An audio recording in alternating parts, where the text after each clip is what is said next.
after sifting through piles of evidence, winning marketing organizations are doing both brand and performance marketing together in order to succeed. Marketing Architects. Hello, and welcome to the Marketing Architects, a research-first podcast dedicated to answering your toughest marketing questions. I'm Elena Jasper. I run the marketing team here at Marketing Architects, and I'm joined by my co-host, Rob DeMars, the Chief Product Architect of Misfits and Machines. Hello. And we're joined by a special guest today, Lexi Wolf, Head of Advisory at WARC North America. Lexi has spent the last decade working at the intersection of marketing, research, and strategy, helping some of the biggest brands like Spotify, TikTok, Amazon, LinkedIn, Coca-Cola, and more understand and apply marketing effectiveness. She's also spoken at major industry events like Cannes Lions and the ANA Masters of Marketing. We're very excited to talk about our favorite topic, marketing effectiveness, with you, Lexi. Welcome to the show. Thank you so much. I'm so excited to be here with you. You guys do such an extraordinary job curating research and speaking it in like common conversational language, and I love the podcast. But I will say one thing.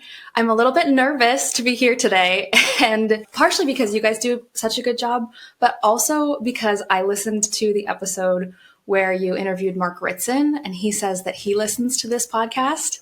And that has me intimidated because nobody wants to talk about marketing effectiveness to an audience of Mark Ritson. So Mark Ritson, if you're listening, listen kindly. Yeah. Just drop a couple F-bombs and he'll love Beat me to it. You beat me to it. Absolutely. Speak his language. Okay, got it. I'm learning.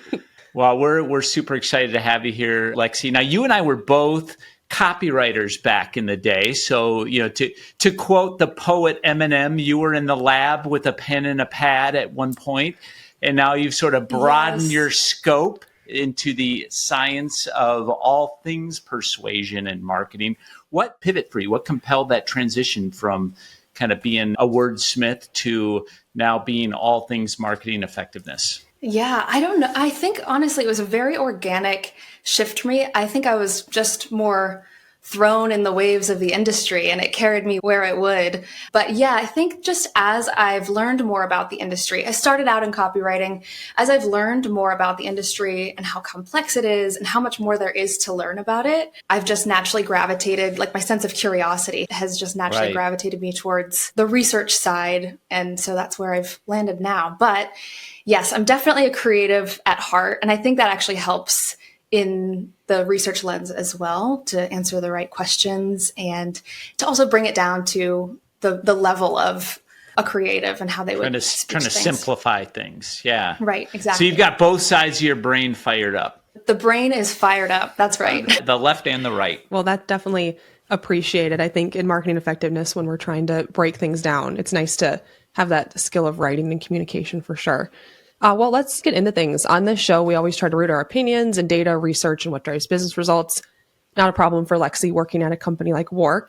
And I like to tee up our interviews with a piece of research or an article. And today, I couldn't resist picking one from WARC. This is from Kathy Taylor. It's titled, "In the US, It's Time to Talk About Marketing Effectiveness." She makes an important point. Unlike other markets, American marketers don't revere effectiveness experts the way we should. If you search Adweek or Ad Age for Les Binet, you won't find much, even though his work has shaped how marketers think about effectiveness globally. Instead, we tend to focus on ROI and efficiency, often mistaking them for effectiveness. The US has some of the world's biggest media budgets, yet many brands optimize for lower costs rather than long-term business growth. She also highlights a structural issue. In many organizations, marketing owns insights and analytics, which makes it harder to challenge bad assumptions. She argues that a more effective setup would treat marketing, finance, and insights as equal players in decision-making. So Lexi, that article, it's more than a year old, but I think it's still pretty relevant. And you and WARC, you've played a huge role in advancing the effectiveness conversation in the US. So how would you describe kind of the state of marketing effectiveness in the US today? And do you think that we're closing this gap we have with the rest of the world? The American perspective. I'm always like, did my accent give it away? You want the American perspective because I don't have your typical marketing effectiveness researcher accent, right? It's definitely a movement that is building momentum here. even just in terms of the phrasing being a little bit more part of our lexicon. When I started at WARC, that was a question that we had was like, does the word effectiveness resonate in this region? We talk a little bit more about impact sometimes over effectiveness, but we're starting to see see that shift a little bit. But overall, I would say that marketing effectiveness definitely carries different associations in other regions than we have here, especially compared to the UK and to Australia, where effectiveness discussion has really been embedded into industry culture through research organizations like IPA, Ehrenberg Bass Institute that are really championing that, and WARC. So I do think that we do have that big emphasis on efficiency, right? We want to see returns really quickly. And a lot of the clients that I work with through WARC advisory, their key pain point still is around that pressure around ROI. That's really something we live and work under constantly. But that challenge is obviously not unique to our region. That's why that brand building and long-term planning has been such an explosive topic of industry conversation and debate and continues to be.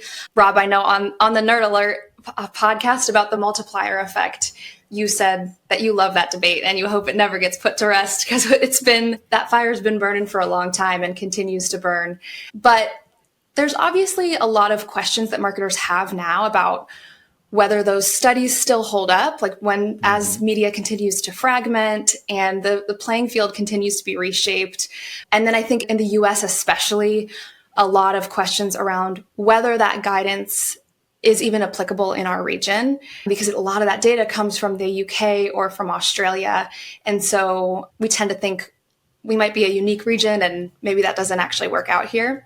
But I will say, I think we are starting to see a bit of an industry wake-up call there.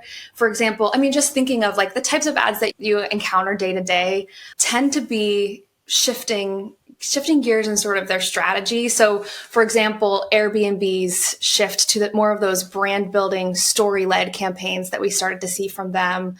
Nike, after COVID, had moved like famously mostly to performance marketing and then very publicly admitted that was to their detriment. And that's shocking because Nike is known for their brand building, right? They have a stunningly good brand story with Just Do It.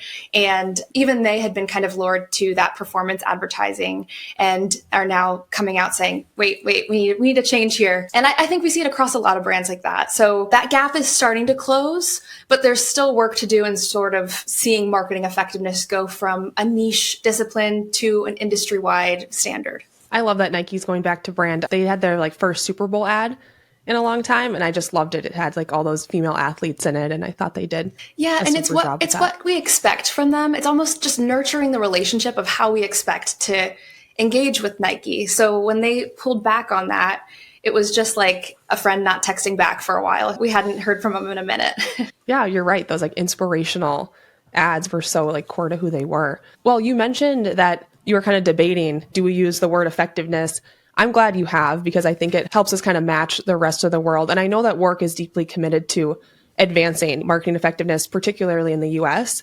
So how does your team there think about contributing to the conversation, both in terms of marketing effectiveness research, but then also helping brands apply it? To give a little context of WARC's kind of mission and where we come from, we famously quote David Ogilvy, who said in 1983 that no other industry gets by on such a limited body of knowledge as advertising. We're always just kind of shooting from the hip. And that was kind of the rallying cry that started WARC. We started in 1985 to really meet that challenge. And obviously advertising and marketing as a whole has changed a lot since then, but our objective has not, which is really to focus on providing marketers with the tools that they need to make better decisions. It's that simple. So we offer a lot of rigorous, we try to be really unbiased is our thing, evidence, and we offer expertise and guidance to help marketers achieve effectiveness. So that's through like a library of over 100,000 case studies. We have best practice guidance, research papers. We also have e-learning and advisory services. They're all focused on helping to make marketers' next decision smarter. So take some of that guesswork out, helps to like map out what actually the landscape is so that they can make the next best step. But I think we have a really similar approach to you at Marketing Architects, actually, and how you guys approach it. We love the research, but a static data point has never actually changed anything. So we really want to break it down and make it actionable. I love your Nerd Alert segments. I think they're such a great distillation of what the marketing effectiveness conversation should be. It's presenting the evidence and then trying to break it down in a way that actually makes sense for us and how we can apply it. And so that's kind of our approach as well. Yeah, I'd say we fit right in with the culture of the nerd alert. If you spent a day at the WARC office, you would find some of the friendliest nerds around. That's really our gig. I love that. You mentioned there a critique that comes up about marketing effectiveness, which is that the frameworks can be too generalized and it's hard to apply them because they don't always account for differences in my industry, the size of my brand, the specific channels I'm invested in. And I know you just recently, I listened to a podcast episode this week that you had Felipe Thomas on the WARC podcast, and he's someone who's brought up some of those concerns. Do you think there's any truth to that concern, and how should marketers balance these like kind of sometimes broader effectiveness principles with the unique realities we face with our own brands and our own markets? Yes and no, I would say. I don't think the challenge is with the principles being too generalized so much as marketers not being equipped to apply them properly. So the core principles of marketing effectiveness, so when we talk about things like brand building, reaching broad audiences, distinctiveness, building mental availability, those are grounded in empirical data. So we know that they generally work across categories and there's a kind of grounding truth to them. But where the critique really holds weight is in that execution. So what works in one category, one budget level, one competitive landscape won't always work the same way elsewhere. And you know what? There's always outliers too, right? There's always some rebellious rule-breaking brands that seemingly do everything wrong and they make it work. I believe even in those cases, you can find those principles at work. They're just applied very differently or in creative ways that we hadn't even seen before or thought of before. So I think the point is marketers should treat effectiveness principles really as directional rather than something that's very prescriptive. They provide the starting framework, but that's actually where the real work begins for the marketer. So that's where you have to adapt based on your own brand and your business dynamics. It means testing and learning, measuring, rerouting when that's needed, and ensuring that you're driving the results that meet the objective that you set out to meet. It's about not just following a rigid set of rules. It's about making those better decisions based on evidence. And the best marketers understand the theory inside and out. They understand that universal principle, but they also study the nuances of their own market, and they're using that to create their own combination and set their own path. So it's our work as marketers, all of us are having to be researchers, right? And so that's really the approach that marketers need to take when they're considering marketing effectiveness. Read the research and then research how the research works for you. Speaking of all that work, though, that needs to be done, I mean, you're advising marketing teams. You're in the trenches with them. You're hearing directly from them the challenges. What do you think are holding brands back today? Are there any specific trends or challenges that are really standing out to you right now? Are you seeing themes across the different types of marketing teams that you're speaking with? Yeah, it's a good question. I mean, obviously, we're operating in a tough landscape. There's always disruption in the marketing industry, right? So we have to be reinventing our practices time and time again. So agility is a really big piece of that. I think marketers struggle with being able to experiment and adapt and change at the pace of the industry, but that's nothing new. That's how the industry has always been, and it will always continue to be. So we have to kind of stop ourselves from just falling back on that trope of like the industry is disrupting and we need to figure it out along the way. That's the game we're playing, right? So I think the bigger issue, and I'm not the first person to say this, but I think one of the things that we really struggle with as marketers is we tend to be good at marketing brands, but we tend to be bad at marketing.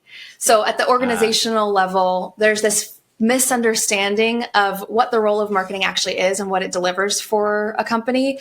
It tends to be seen as a cost to be managed rather than what it actually is, which is an investment that drives business growth, right? And since it's not seen as that investment, it's seen as like a line item that prompts constant scrutiny over our work, over our budgets. We have to constantly be navigating that challenging landscape with limited resources and continuous scrutiny. That's what makes it really hard. Mm-hmm. And I think if we were to break through that a little bit better, we would see that kind of start to open us up a little bit.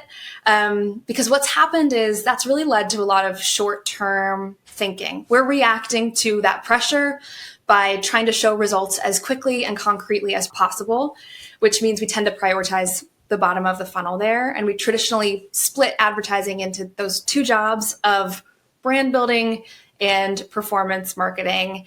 And when I say that, I mean that at any given time, there are buyers who are in the market to buy your product right now. And you can use advertising to nudge those buyers to make that purchase. But there's also an audience of people who are not in market to buy your product now, but they might be in the future. And that's where that brand building work can introduce your brand to them in a way that makes those connections, builds that relationship and that memory so that when they are ready to buy, they consider your brand at the top of their list. So that's, I think, kind of where that brand and performance debate stems from and why it's become such a long-standing thing for us. It's that we're not always the best at marketing the work that we actually do. It's such a great point. And I do think as marketers, for some reason, we think we're so special that our situation's unique in this time period, but we've always been dealing with disruption. So I think that's a great story to tell. That's the game we're in. I love that. That's the game. That's the game. I'll say too, that's resonates with us because as a TV agency, that's a challenge our clients constantly have is how do you present, TV advertising, which can be more of a long-term investment? How do you frame it up? And I will say that the research does help a lot. We've been WARC subscribers ourselves for years, and it's been really, really useful for us. And one paper in particular, you kind of mentioned it a little bit earlier, and you're talking about brand versus performance. This has been making waves on LinkedIn and in the industry. It's called the Multiplier Effect. I was hoping, could you walk us through some of the key findings of that report? Yes, the Multiplier Effect has entered the chat, definitely. We've been really excited about this one for a long time because it really does stem from seeing that core challenge, that core need in the industry and wanting to address that.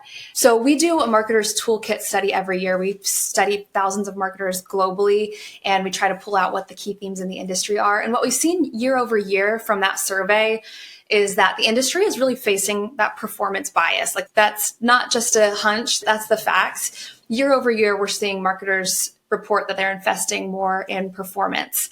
And it's easy to see how they would fall into that, right? It's because it's easier to measure, it's easier to connect to returns, and then they're doing that job of reporting that back, and it's making them look a little bit better in the short term.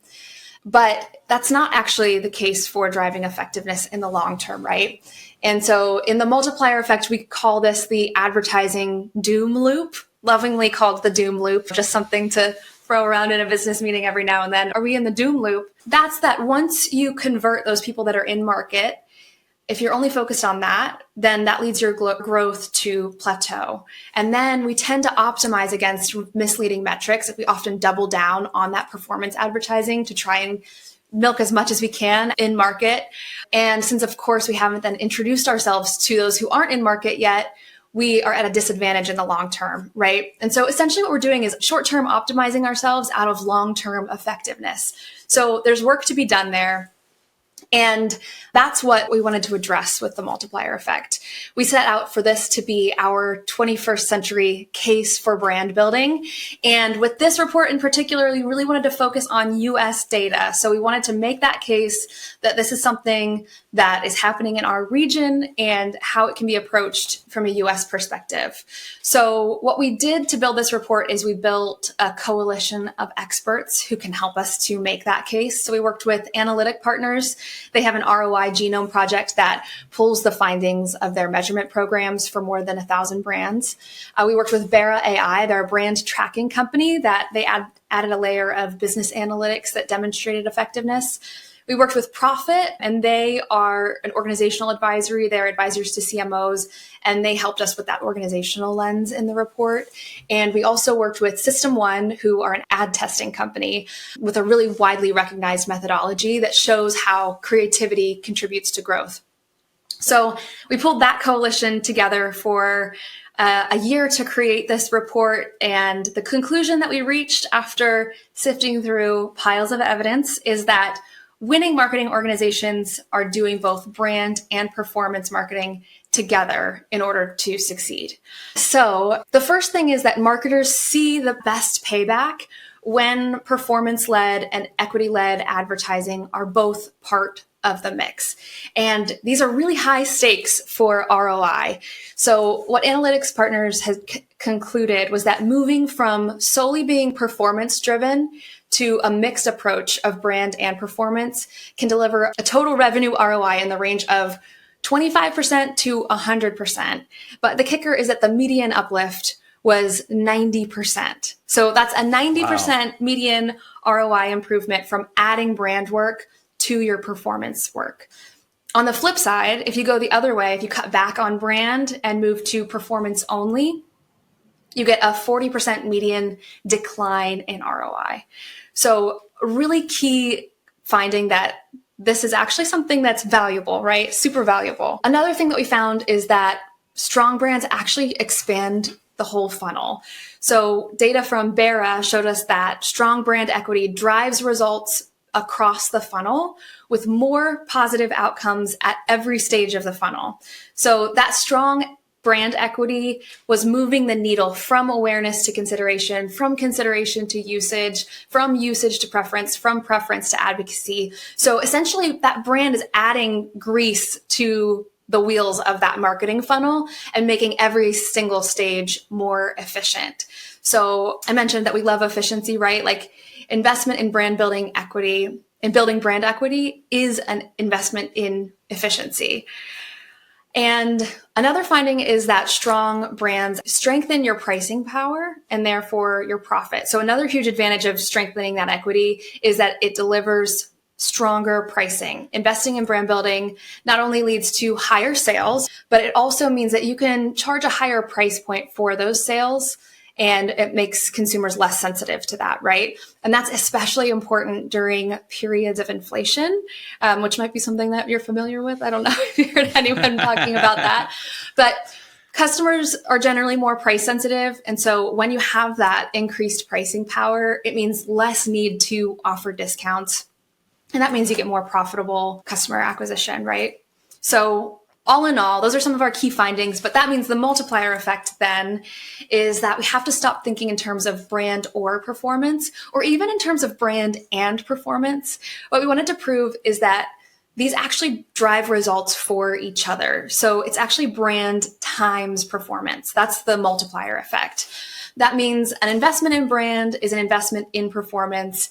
And as that equity strengthens, it affects all elements of the funnel. It's not just a case of upper funnel and lower funnel, but that this overall is the work that marketers need to be doing. It's one joined up approach. So that is a lot of incredible findings. If you wanted to break it down for the simple marketer like myself, what are some of the practical applications of that research that you would suggest for folks like me? Yeah. So part of it is just that I think we've tended to think of these as completely different practices, right? So organizationally, we need to reconsider how we think of it. We've even seen, like publicly, there have been like Hyundai, I think, had switched to having performance and brand as completely different functions of their marketing organization. I think that's something that we've really fallen prey to. So there has to be kind of this fundamental rethink in how we approach those practices and how we better weave them together. So breaking down silos and making sure that we're seeing that as one joined up approach. Another thing is to make sure that you're investing, right? How do you allocate your budget so that you're unlocking that 90% revenue increase, right?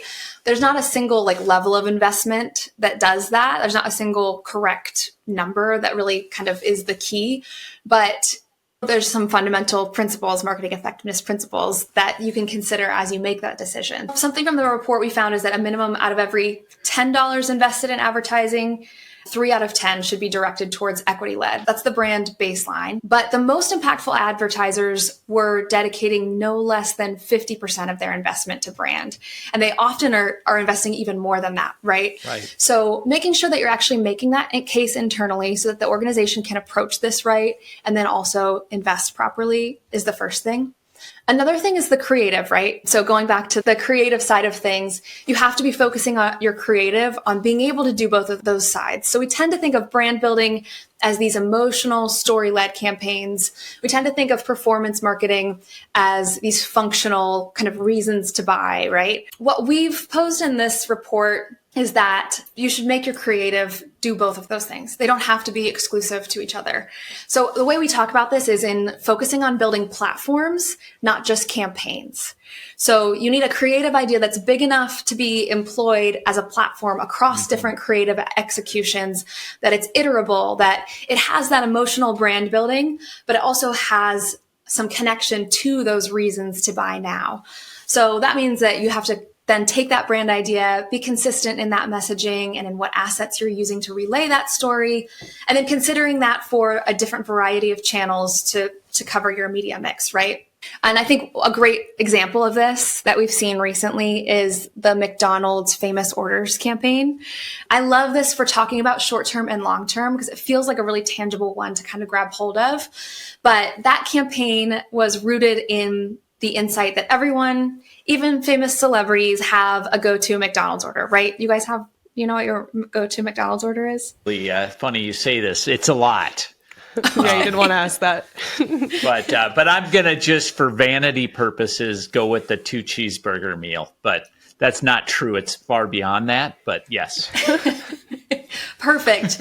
So what McDonald's would have done within this platform then is said, okay, Rob loves the 2 cheeseburger meal. So let's work with Rob as the spokesperson for that meal. We'll package that meal up as a limited time product and we'll invite them in to enjoy his meal. And it's such a cool campaign because you can see how it's really iterable across like a TV ad. You could tell a story there, but you also could just show Rob's receipt with his name on it and you would kind of get the concept too. Like that's his order. And the objective wise too, they're reaching different communities. They're reaching the celebrities following their fandom. They're reaching Rob's family and his neighbors, right? But they're also getting them to come out and buy that meal and buy that product. So it's doing some of that brand building work of introducing to new audiences and also pushing that performance of trying to get the sale, right? And of course, this is a huge campaign for them, really, really successful. And I just think it exemplifies kind of what we're trying to move towards in terms of how we approach that brand versus performance conversation. I know, Rob, that creative insight about how brand and performance don't need to be completely separate is something that we've believed as an agency for a long time with our clients and their TV campaigns. So it's nice to see someone like WARC backing it up.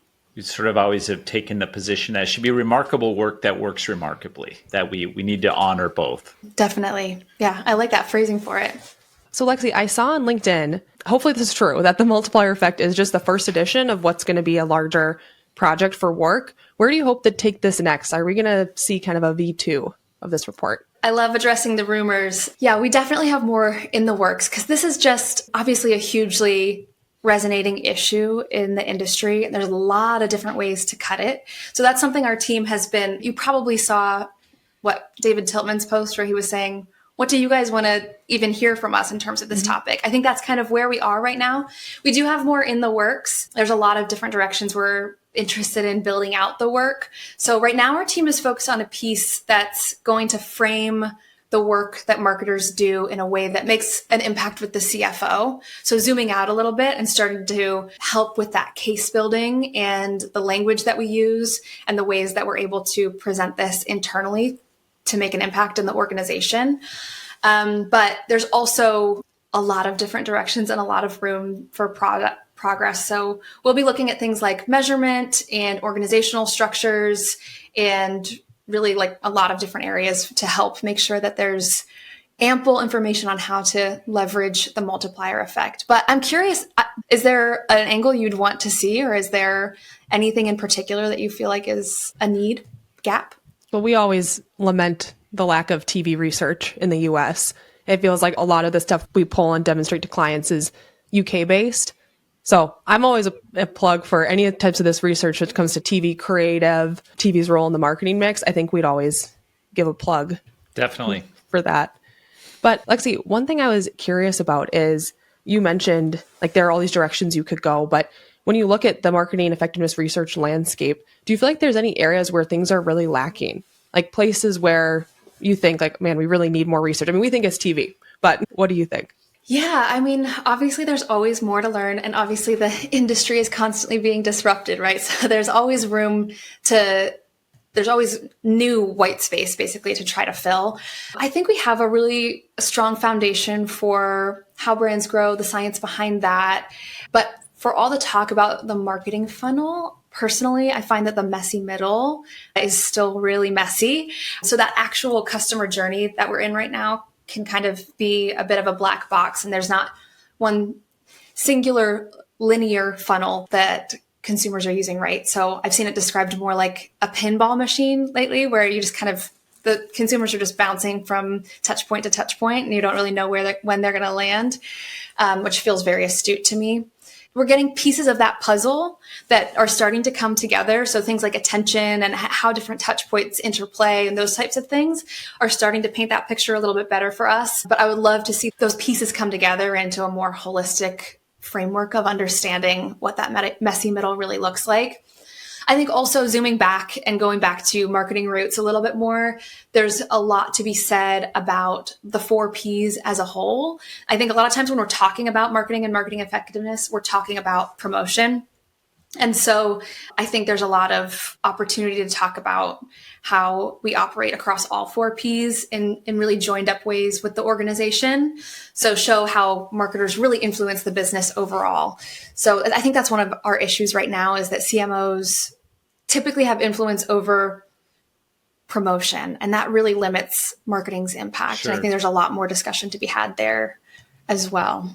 So for all of us marketing nerds out there that have been listening and salivating over all of this content and looking for, okay, there's just so much here. Where's the best place to begin to really dig into the nitty gritty? Do you recommend starting with the multiplier effect? Do you feel like there are other foundational reports that people should also be kind of incorporating into the kicking off of understanding the complexity of all these topics? Yes. So as someone who was a creative and early in the marketing effectiveness conversation myself at one point, I think I have a few ideas. So I'm a little bit biased, but one report that I love that kind of, I think, brings all of the industry thinking around marketing effectiveness together is WARC's Anatomy of Effectiveness report. Mm-hmm. It's a really great distillation of the fundamental principles of advertising effectiveness. So what we've done is brought together the top research in the industry and packaged it into a really simple framework. That's invest for growth, plan for reach, balance your spend, be creative, and plan for recognition. And I think it's a great framework to not only kind of take you on the journey of marketing effectiveness from investment to creative execution, but also within each of those pillars, you'll learn all of the different concepts, the key concepts that drive the marketing effectiveness conversation. So when those things aren't that familiar to you yet, I think that's a great journey to go on. And I highly recommend reading that report. So if you haven't heard of mental availability or prioritizing penetration or attention, like these are things that come up in the report in a way that's pretty linear and helps you to understand along the way. I would say, though, one of my favorite places right now just for marketing effectiveness conversation is LinkedIn. Can I say that? Just following like leaders. You can say that. Yeah, it doesn't have to be coming from some big effectiveness firm. I think following some of the leaders at those firms has been really helpful for me. Following marketing architects has been really helpful for me. That's kind of my preferred daily download. I feel like I get really fascinating bite-sized tidbits of research every day. And occasionally when I'm lucky, I get a debate here and there that I get to watch happen. And so, yeah, that's one of my favorite places too to tap in. Yeah, I agree. I know LinkedIn, people have their complaints, but it's really amazing how I get nervous whenever Byron Sharp comments on one of my posts, but the fact that he's there, that you can engage with him, that he can, right? he can critique. Mark Ritzen's on there. Mm-hmm. I mean, we're really lucky that they're active right now. I think it's a great place to go and learn. So one thing I have to ask you about is TV. I just have to. So we're a TV agency, marketing effectiveness research. We like that it highlights TV as a high performing channel, but a lot of advertisers, they still think TV is outdated or too expensive for effectiveness. What does your data, what does WARC's data actually say about TV's role today? Yes, it's a fair question, right? We have a really hard time with nuance, right? We like to speak in extremes. We idealize what's trendy, how a few years back, Web3 was imminent and we were all going to be living in the metaverse imminently. And you know what? Sometimes I wake up and I wish I did live in the metaverse, but I think that it goes to show that we can't go following every single industry kind of bandwagon that's out there, right? So the narrative around TV tends to come from statistics that TV's viewership is decreasing and its cost is rising. And while those are true, they're taken out of context of the bigger media picture and the role that TV actually plays in that picture. So while CPMs can appear higher than other channels, once you've incorporated the quality metrics that you're looking at, like attention, that cost picture looks a lot different. And so you have to be considering those. It's also a great creative medium. It's incredible for conveying your messaging, building those memory structures. It's a great brand building tool, and it's got brand safety as kind of a really huge strength for it too. So the data shows that it still delivers really strong ROI, especially when it's integrated with other channels. So to relay this back to the multiplier effect, which does touch on TV a little bit in the report, media channels like TV aren't just for brand building, like we tend to sometimes pigeonhole them. It's more double duty. So along with digital video, streaming video, linear television is among the top performers for short-term revenue ROI, even though those are usually seen as those long-term channels. Another example that I loved from the report is that we tend to think of search as this incredible performance channel because it's given outsized credit for the outcomes that it drives because of last click attribution. But what we found in the report is that looking at channel interactions to see how they interplay, 30% of search interactions were due to other marketing activities. And linear TV actually led the chart for other media that initiated search clicks. So it's safe to say that TV's really still part of a well-balanced media diet, media mix. It's just one of those cases where you have to do deeper research than just the headlines that you see. From being the TV experts, do you think that's the story, that the perception versus reality? Oh yeah, I definitely agree. That warms my cold heart to hear you talk about TV like that. It's hard for us to do it sometimes as a TV agency, but I definitely. Absolutely. I can see Elena taking notes. I love it. Anytime someone like WARC can come in and talk about TV, it's super helpful. Before we wrap up, I wanted to ask you, is there any upcoming WARC research? I know you mentioned the multiplier effect, those editions coming out, but anything we should have on our radar, anything exciting in the pipeline? I mean, lots, right? I think our editorial team is a really, really busy team working hard to make marketers' lives easier. We are a sibling brand to Cannes Lions, and so we actually work with Lions on building their creative effectiveness agenda at the festival in June. And typically after that, we release a roundup of all the best effectiveness thinking from the festival.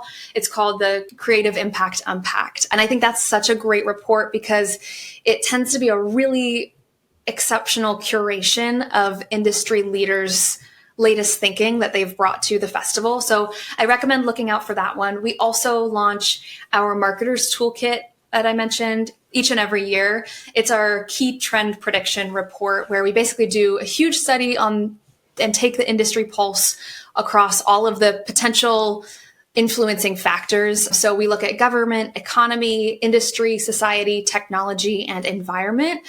And we distill what's going to be happening in those spaces into key trends that marketers need to know going into the next year. And more importantly, how to use those shifts as opportunities for growth.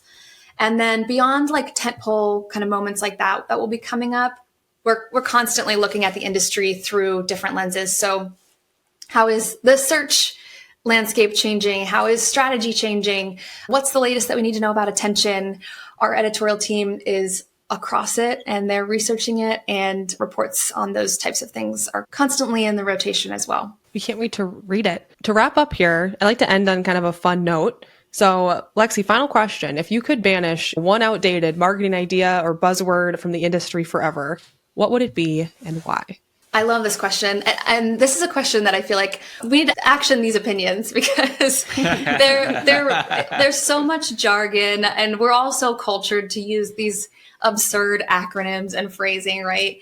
I have to be a little bit obvious and just say, based on our conversation today, probably brand and performance marketing.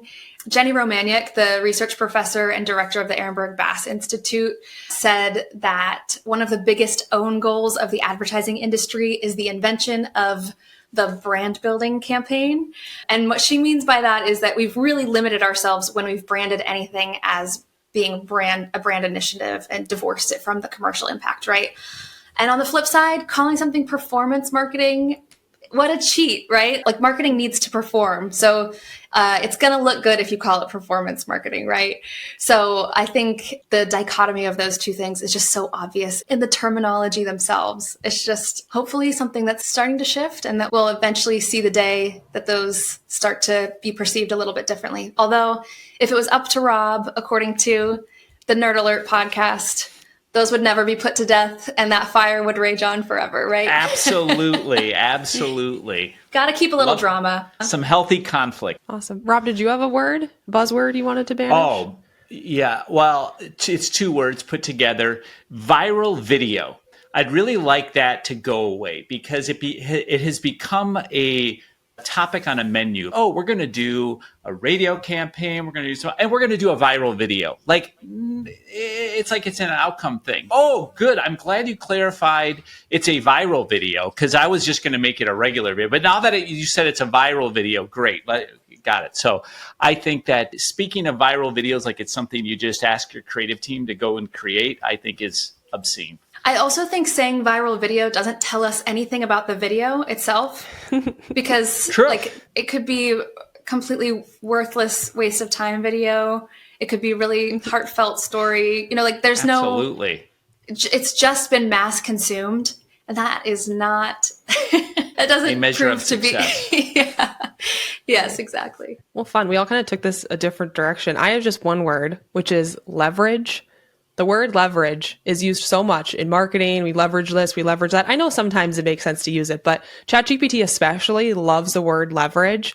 So if I have to read, one more paragraph with the word leverage 3 times, I'm gonna die. Yeah, I need to think of another way really good one. to say that's leverage. That's a really good one. Yeah. That's a good one. That's a good one. And so is over-index. I like using over-index right now, but a year from now, I know that one's going to age pretty quick. It is these verbs, these insane verbs that we're cultured to use, and they do get into your blood. You read them a few times. They do, yes. And then you start using them. I know. I use it. I know I do it, but I hate it when I do it too. So I'm not innocent. But Lexi, thank you so much for joining us. This has been a really fun conversation. I personally really enjoyed it. So that's when I know it's going to be fantastic. Going to be a good episode. And I'd like to say that when we did a rebrand a little while ago, and WARC also did a bit of a rebrand at the same time, and we chose the same distinctive brand assets. And there's no one I'd rather share distinctive brand assets with. No, it's perfect because we are building the marketing effectiveness memory structures. We've got that distinct blue. We are waving that flag. Yes. And we're doing it as a team. So I love that. I've loved being here with you guys. It's been so awesome. I'm a long time listener, first time caller to Marketing Architects podcast. And so it was such a pleasure. That's it for this episode of The Marketing Architects. We'd like to thank Taylor De Los Reyes for producing the show. You can connect with us on LinkedIn. And if you like the podcast, please leave us a review. Now go forth and build great marketing. Do you guys want to know my actual word that I wanted to use, but I thought it was my actual word? Yeah, of course we do. What I wanted to say was penetration because I hate I hate that we have to talk about that in that term.